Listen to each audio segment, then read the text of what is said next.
Ouça a partir de agora o programa Acorda Bênção, com o pastor Amaro Correia. Ouça agora a voz do divino. Vamos à ministração da palavra, irmãos. Amém? Sugiro que você abra sua Bíblia aí em João capítulo 9. João capítulo 9. Nós já ministramos, e hoje, graças a Deus, estou com o óculos certo, né?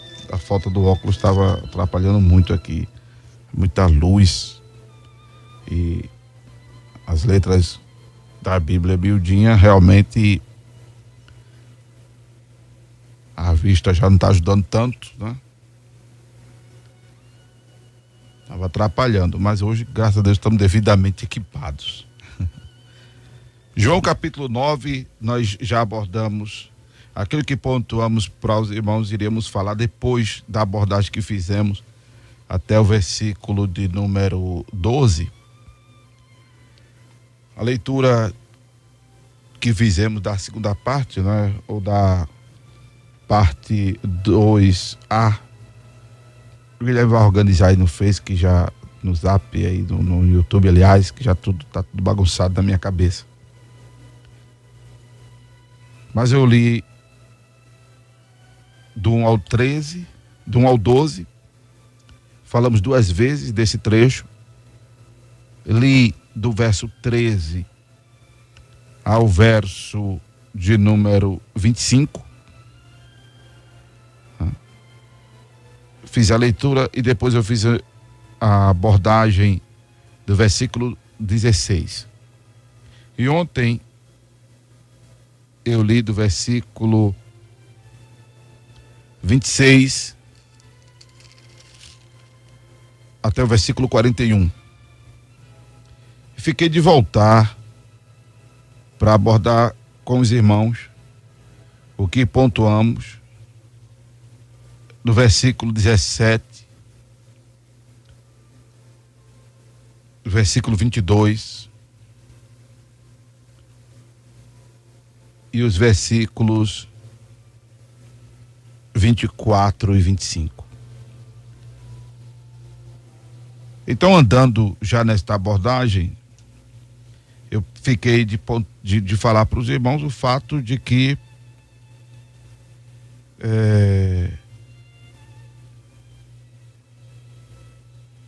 o homem respondeu que era cego, que Jesus era profeta. Que Jesus era profeta. Bem, na qualidade de profeta, Jesus, ou o ofício do profeta, na verdade, não era estar ministrando cura. Basicamente, o ofício do profeta é profetizar. Mas você observa que profetas como Eliseu, profetas como Elias, eles ministraram milagres, né, que se a gente fosse agora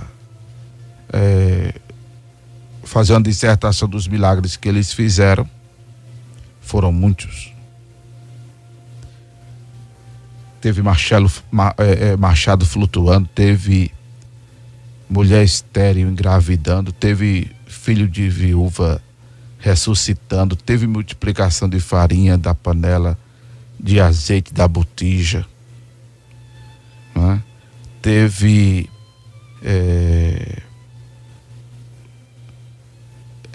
sistema rotativo do sol e da terra interferido. Teve chuva que foi suspensa, depois chuva que foi liberada, né? Então, teve leproso sendo curado, teve fogo caindo do céu e consumindo o altar que estava encharcado até as beiradas, onde foram feitos arregos e cheios d'água. Então houve muitos milagres, mas esse não era o ofício do profeta. O ofício do profeta era profetizar. Mas o cego disse que Jesus era profeta por conta não só de ter aberto os olhos como uma evidência miraculosa, né? Uma evidência miraculosa que lá no finalzinho da leitura do capítulo 9 a gente viu o cego declarando que se Deus não fosse, ou se ele não fosse de Deus, nada poderia fazer, né? Louvado seja Deus.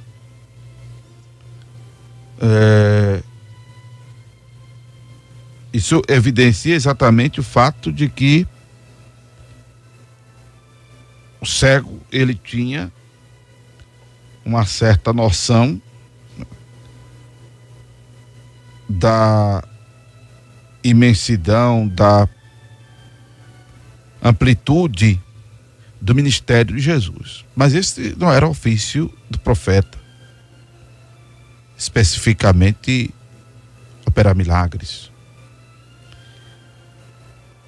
Mas quando foi perguntado a Jesus sobre ele, se tinha sido ele que havia pecado ou seus pais para que ele nascesse cego, e no diálogo que Jesus tem com os discípulos, ao responder que nem ele pecou, nem seus pais pecaram, mas que ele nasceu daquele jeito para que nele fosse manifestadas as obras de Deus, e convinha fazer a obra enquanto era dia, pois a noite que estava prestes impossibilitaria o trabalho de quem quer que fosse, bem como ele estava no mundo e era a luz do mundo,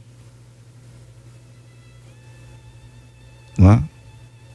O cego está ouvindo tudo isso. Afinal de contas, ele era cego, mas não era surdo. E como Jesus disse aos discípulos de João Batista, depois de ter inclusive também curado outros cegos, leprosos, paralíticos, observe que no teor da mensagem que Jesus manda os discípulos de João levar é que também o evangelho era pregado aos pobres. Então, o confrontar de Jesus, né, com o modus vivendi da época, fez com que o homem que era cego se apercebesse do ofício de profeta que Jesus tinha. Jesus foi completo, não só por ser Deus em forma humana, mas como homem, exercer o ofício de profeta também. E ser profeta é mais do que estar massageando o ego de quem quer que seja. Porque os profetas que a gente tem ouvido falar por aí vive massageando o ego das pessoas, vive só prometendo bênção. O ofício de profeta no Velho Testamento, ele era árduo, era tão árduo, né? Que misericórdia. Eles exerciam o ministério sob muita pressão. E eram tão reservados, eram tão assim, na deles, que para levar a mensagem tinha que ser algo muito direcionado por Deus, porque do contrário corria o risco, como aconteceu com muitos, de irem e não voltarem. Porque os filhos de Israel tinham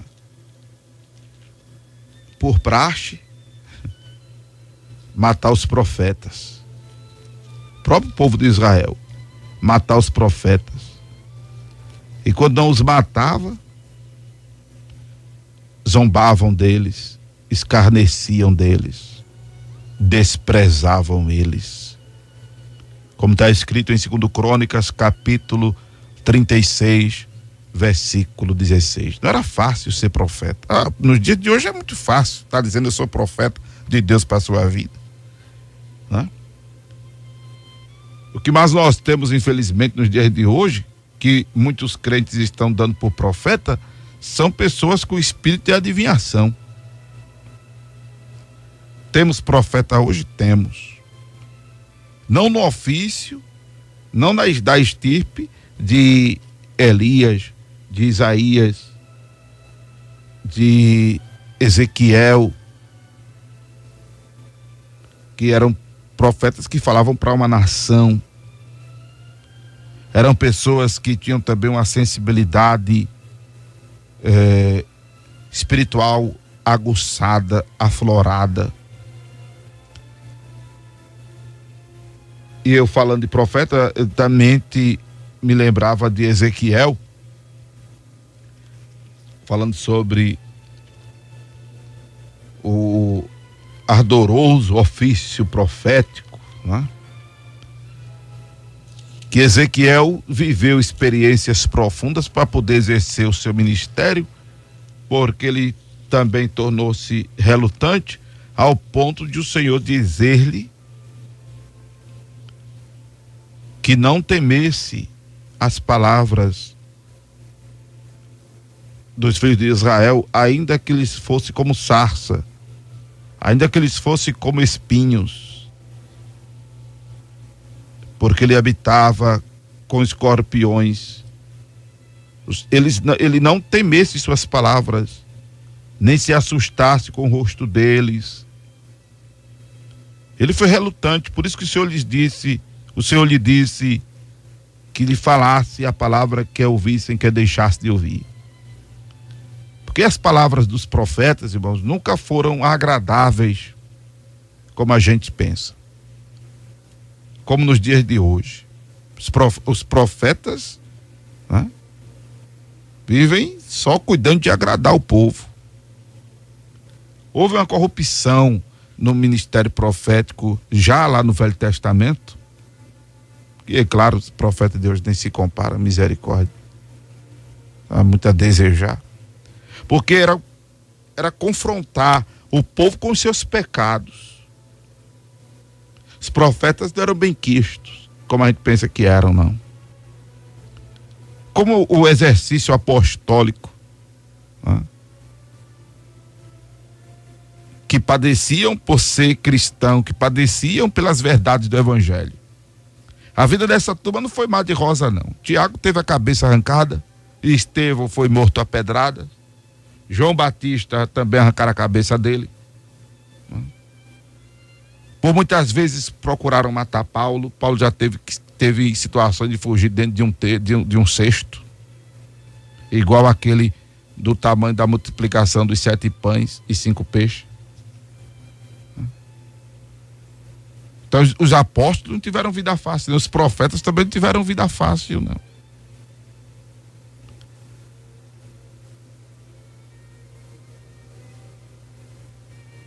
Como muita gente pensa que ser profeta é viver de flusor, é ser aplaudido, louvacionado por todos. Também não é ser antipático, não. Mas por conta do que fala, por conta do ofício, por conta do que transmite, porque o compromisso do profeta é com Deus, é entregar aquilo que Deus manda, agrade ou deixe de agradar aos ouvidos da plateia. O profeta de Deus, porque existem os falsos profetas. Os falsos profetas são aqueles que só pensam em seus interesses, são os enganadores do povo, não é? São os que a qualquer custo agradam as pessoas, são os que os falsos profetas omitem as verdades. São os falsos profetas. Não tem compromisso com os princípios divinos, com a palavra de Deus. Para ele tanto faz como tanto fez. O negócio é você desembolsar, é você, como ovelha, produzir o que tiver de produzir, para gerar comodidade, gerar status quo, né? Resolução social para eles. Como diz o profeta Miqueias, que a corrupção veio e os profetas adivinhavam por dinheiro. Miqueias 3, versículo 11. A exemplo dos sacerdotes que ensinavam por interesse. Sem contar que, ou contando, que os profetas exerciam o ministério exatamente quando o sacerdote ou os sacerdotes faltavam com seu ofício. Aí Deus enviava o profeta, porque o profeta ele tinha uma palavra de juízo. Consolava quando precisava, edificava quando precisava, porém o forte do ofício profético era o juízo. É o que a gente escuta hoje como lapada, como cajado.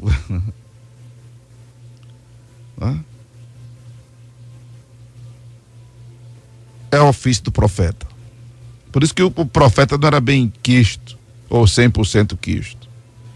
O profeta só era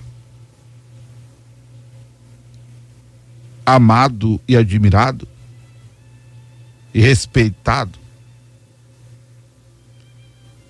né, por aquelas pessoas, e que era um grupo seleto chamado remanescente, que eram as pessoas de Deus, as pessoas que cuidavam de fazer a vontade de Deus, ou seja, as que procuravam andar certo, porque a esse as palavras dos profetas não era lhes endereçada, não lhes atingia, e sim lhes servia de consolo.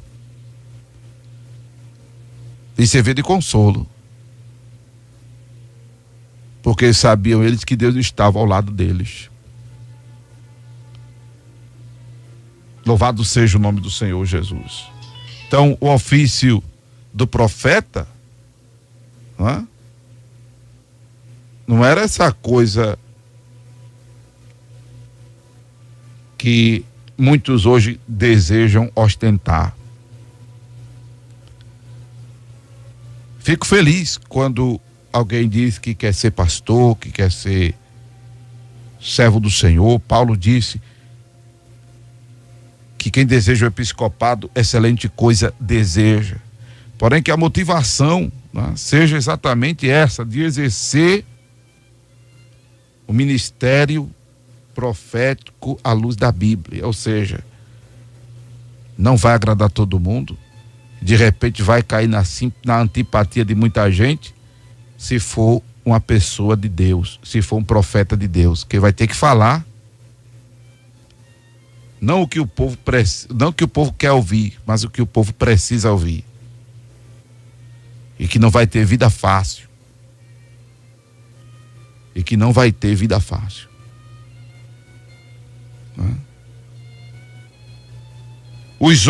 Os pais do cego, deixa eu andar aqui, porque senão hoje a abordagem vai ficar só nisso, e eu quero terminar hoje o capítulo 9 de João.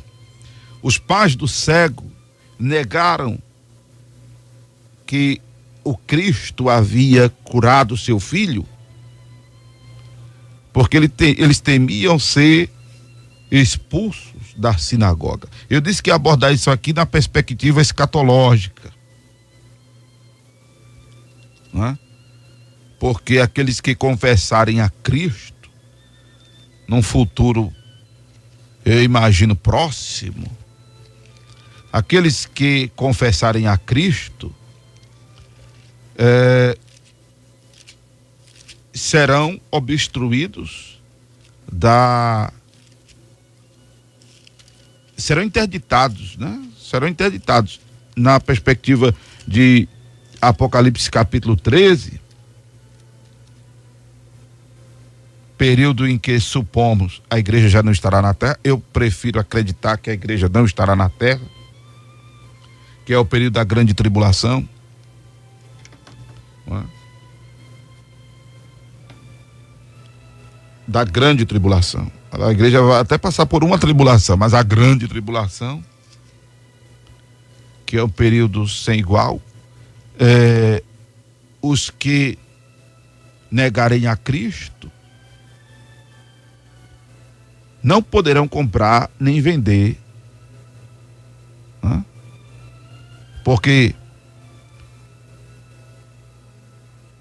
os que confessarem a Cristo, aliás, os que confessarem a Cristo não poderão comprar nem vender. Os que confessarem a Cristo. Os que negarem a Cristo terão poder de compra, porque terão o sinal da besta e o seu número. Apocalipse capítulo 13, versículo 17. E hoje o que nós temos já de maneira bem assim superficial, que é um prelúdio, que é uma prévia à grande tribulação, confessar a Cristo, hoje, já deixa muita gente mal lençóis. A confissão a Cristo, hoje, já é motivo de retaliação. Já é motivo de discriminação. Confessar a Cristo hoje, não é? Já é um problema de ordem, já gera um problema de ordem social, quando se confessa a Cristo.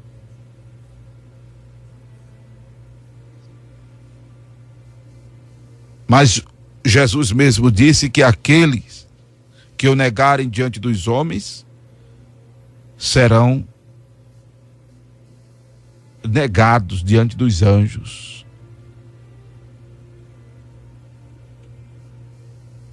Aquele que negar a Cristo. Tem muita gente não confessando a Jesus, irmãos, para não perder o status, para não perder a vida que tem. Isso será uma realidade mais abrangente, será uma realidade mais nítida no período em que, obviamente, eu creio, suponho, espero a igreja não esteja realmente mais na terra, que é o período da grande tribulação. Porém, daqui para o arrebatamento da igreja, isso ainda vai acontecer de montão, como já acontece. Não precisa ir muito longe para se aperceber de pessoas que se comportam como os pais do cego e como ele no princípio, porque a gente deu glória a Deus pela leitura ontem desse capítulo 9, o término, porque nos versículos de número 24 e 25, a princípio o homem que havia sido cego não estava nem aí para quem fosse Jesus, porque disseram a ele que Jesus era pecador. Versículo 24, e observe que ele disse: olha, eu não sei se ele é pecador não, eu só sei de uma coisa, que eu era cego e agora estou vendo. Tem gente que não está nem aí, na verdade, para quem é Jesus. Tem gente que só está querendo a bênção, não é? Só está querendo a solução do problema, só está querendo resposta para a sua vida, alívio para a sua dor, cura para a sua doença, vitória da sua causa que está na justiça, ser bem sucedido economicamente, financeiramente, empresarialmente, e não está nem aí para quem seja a pessoa de Jesus. Louvado seja Deus. Como o homem, não é? Vem depois assimilando até mesmo coisa que ele havia dito antes, que Jesus era profeta. Louvado seja Deus.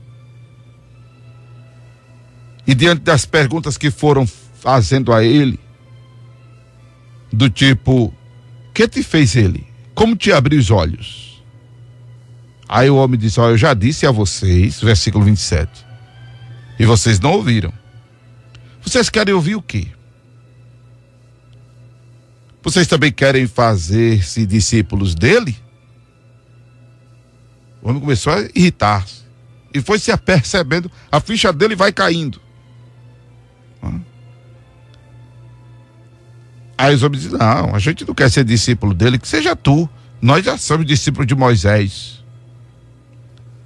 Nós sabemos que Deus falou a Moisés, mas a este não sabemos onde é. Aí o homem que tinha sido cego começa a responder. E a se maravilhar pela sua declaração.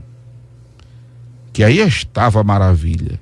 Que eles, os fariseus, os escribas, os religiosos, não sabiam de onde Jesus era. Não sabiam de onde Jesus era. E que se ele fosse pecador, Deus não o tinha ouvido. Por isso que ele disse que se Jesus não fosse de Deus, nada poderia fazer, porque desde quando se ouviu dizer que alguém pudesse abrir os olhos do cego? Louvado seja o nome do Senhor Jesus. Desde o princípio do mundo nunca se ouviu que alguém abrisse os olhos a um cego de nascença. Aí aquilo que eu disse na leitura de ontem. E quem faz essa colocação era o homem que havia sido cego. Que Deus não ouve a pecadores, mas se alguém é temente a Deus e faz a sua vontade, a esse ouve. Eu preciso parar rapidinho aqui, além de continuar com essa abordagem textual, explicar isso aqui. Qual é o pecador que Deus não ouve? Porque eu sou pecador, tu és pecador, nós todos somos pecadores. Deus não só ouve quem é convertido ao evangelho. Até porque quem já é convertido ao evangelho, quem já é nascido de novo, ainda é pecador. Não é perfeito, ainda é pecador. Qual é o pecador que Deus não ouve? O texto já deixa claro para quem quiser entender. Porque tem muita coisa da Bíblia, irmão, que só não entende quem não quer. Que tá claro, tá claro. O pecador que Deus não ouve